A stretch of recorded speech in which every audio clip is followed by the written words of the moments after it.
Sebagai orang yang berintegritas, maka dia harus atau kita harus membuktikannya dengan hidup jujur, hidup setia, dan dapat dipercaya, serta menyatukan semuanya itu dengan perbuatan atau dengan tindakan.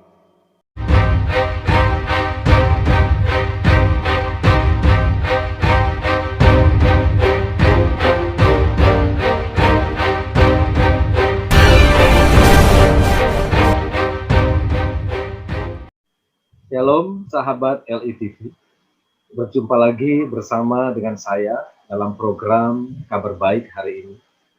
Kabar Baik hari ini tentang integritas. Mari kita baca di dalam Matius pasal yang kelima, ayat yang ke-37.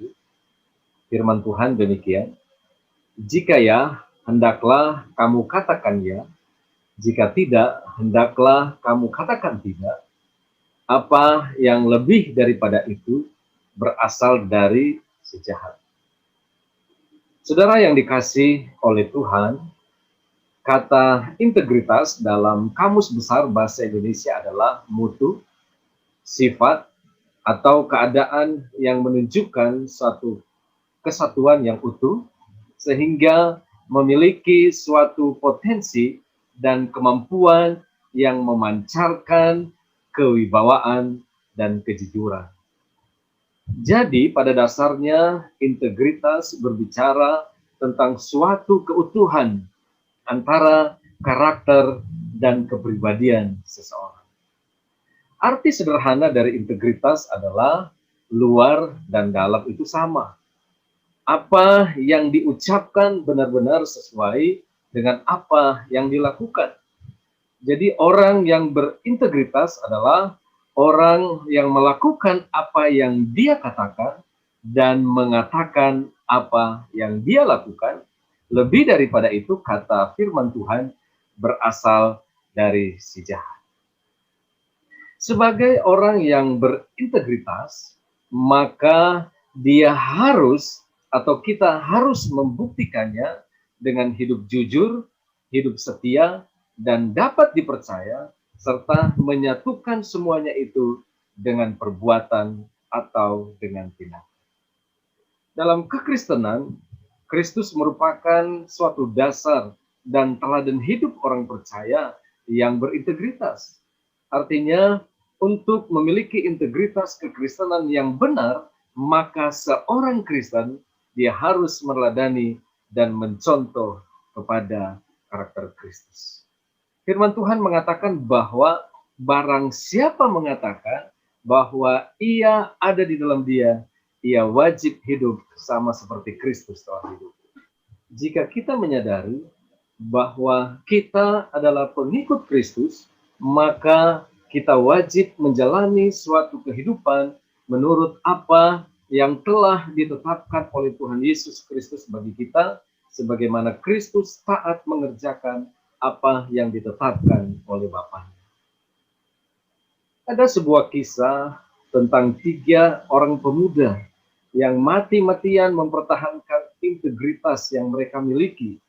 Ketiga pemuda tersebut berani menentang perintah raja untuk menyembah patung berhalanya. Hukuman yang diberikan bagi siapapun yang tidak mau menyembah patung tersebut adalah dilemparkan ke dalam dapur api yang menyala-nyala. Namun apa yang terjadi? Ketiga pemuda tersebut tidak menuruti perintah raja dan lebih memilih dihukum dalam dapur api daripada menyembah patung berhala tersebut. Mereka berkata kepada raja, "Jika Allah yang kami puja sanggup melepaskan kami, maka ia pasti akan melepaskan kami dari perapian yang menyala-nyala itu dan dari dalam tanganmu, ya Raja. Tetapi seandainya pun tidak, ketahuilah bahwa kami tidak akan memuja dan menyembah patung berhala tersebut." Ketiga pemuda tersebut bernama Sadrak, Mesak, dan Abednego. Kita bisa membacanya di dalam Daniel pasal 3 ayat 1 sampai yang ke-30. Mereka berkomitmen untuk hidup kudus di hadapan Allah, tidak kompromi terhadap dosa, dan tetap mempertahankan integritas yang mereka miliki. Saudaraku, bila kita berkata bahwa kita mengasihi Tuhan, atau Tuhan adalah yang utama dalam hidup kita, maka kita harus membuktikannya dengan perbuatan dan tindakan. Milikilah integritas itu di dalam Kristus, yaitu dengan meneladani karakter Kristus itu sendiri. Ketika dia dicaci maki, dia tidak membalas dengan mencaci. Ketika dikutuk, dia malah memberkati. Dan ketika ia dianiaya, dia mengampuni. Mari kita bangun integritas kekristenan kita dengan prinsip yang sangat kuat, yaitu kesatuan antara hati, pikiran, perkataan, dan setiap perbuatan yang kita lakukan, semuanya untuk kemuliaan bagi nama Tuhan. Puji Tuhan, Tuhan Yesus memberkati kita semua.